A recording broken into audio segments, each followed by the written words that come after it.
Zee TV ప్రేక్షకులకు నమస్కారం.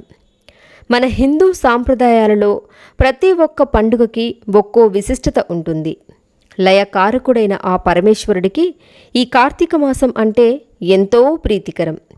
ఈ 30 రోజులు చేసే నదీ స్నానాలు, జపాలు, పూజలు, ఉపవాసాలు, దాన ధర్మాలు ఇలా చెప్పుకుంటూ పోతే ఎన్నో ఉన్నాయి.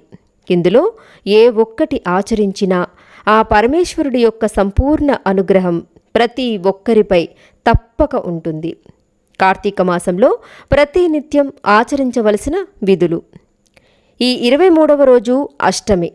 ఈరోజు కాలభైరవుని పూజించి గారెల దండ గుచ్చి కుక్క మెడలో వేయవలను. ఉసిరి తినరాదు. ఈరోజు చీర, పసుపు, కుంకుమ, పువ్వులు ముత్తైదులకు దానంగా ఇవ్వాలి. ఈ కార్తీక మాసంలో కార్తీక పురాణాన్ని పఠించినా విన్నా ఎన్నో శుభ ఫలితాలు కలుగుతాయి. అందుకని మనము ఆ కథను విని తరిద్దాం. కార్తీక పురాణం 23వ అధ్యాయం ద్వాదశి పారాయణ అంబరీషుని ఆందోళన ఇప్పుడు తెలుసుకుందాం. వశిష్ఠుడు జనక మహారాజా, అగత్స్య మహర్షికి అత్రి మునీంద్రుడు ద్వాదశి పారాయణ గురించి చెప్పిన విశేషాన్ని నీకు వివరంగా చెబుతాను విను అని అన్నాడు. కార్తీక ద్వాదశి వ్రతం చేసేవారికి గంగా, గోదావరి స్నానాల వలన, సూర్యచంద్ర గ్రహణ స్నానాల వలన కలిగే ఫలితం కంటే అత్యధికమైన ఫలితం లభిస్తుంది. కార్తీక శుద్ధ దశమి నాడు పగలు మాత్రమే భోజనం చేయాలి. మరునాడు ఏకాదశి రోజున పూర్తిగా ఉపవాసం ఉండాలి. ఆనాడు హరినామస్మరణతో కాలం గడపాలి. ఏమీ తీసుకోకుండా ఉండాలి. ఆ విధంగా నిరాహారిగా ఏకాదశిని గడిపి ద్వాదశి గడియలు మించిపోకముందే పారణ అంటే ఆహారాన్ని తీసుకోవాలి. అంటే ద్వాదశి గడియలు దాటకముందే భోజనం చెయ్యాలి. నీకు ద్వాదశి పారణ చేసిన అంబరీషుని వృత్తాంతం చెబుతాను. పూర్వం అంబరీషుడు అనే మహారాజు ఉండేవాడు. అతడు పరమ భక్తుడు. హరినామాన్ని వినడం, హరినామాన్ని తలుచుకోవడం అంటే ఆయనకు చాలా ఇష్టం.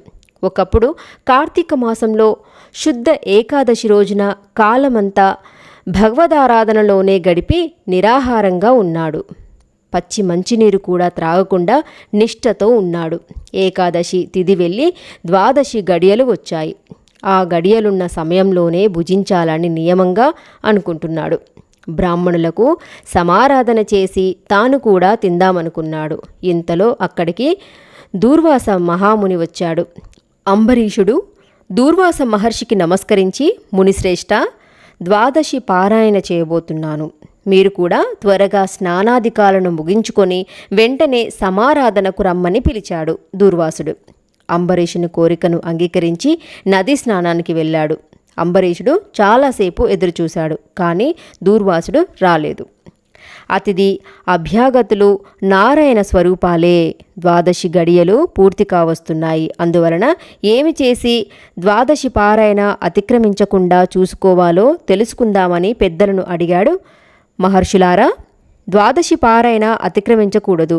ఒకవేళ అతిక్రమిస్తే ఇంతకు ముందు చేసిన ద్వాదశి పారాయణ ఫలితం కూడా పోతుంది.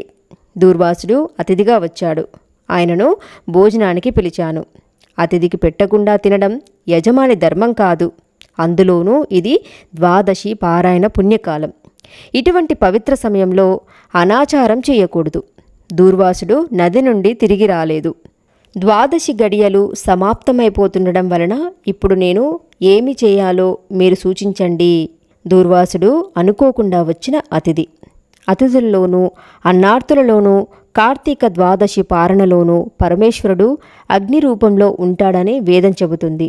జఠరాగ్ని రూపంలో ఉన్న అగ్ని ప్రాణవాయువు వలన ప్రజ్వలింపజేయబడుతుంది.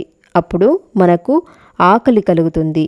జీవుడు స్వీకరించే భక్ష్య, భోజ్య, చోష్య, లేహ్య రూపమైన ఆహారాన్ని అగ్ని ఆరగిస్తున్నాడు. కనుకనే ఇంటికి వచ్చిన అభ్యాగతి శూద్రుడైనా చండాలుడైనా అతన్ని వదిలిపెట్టి తినకూడదు.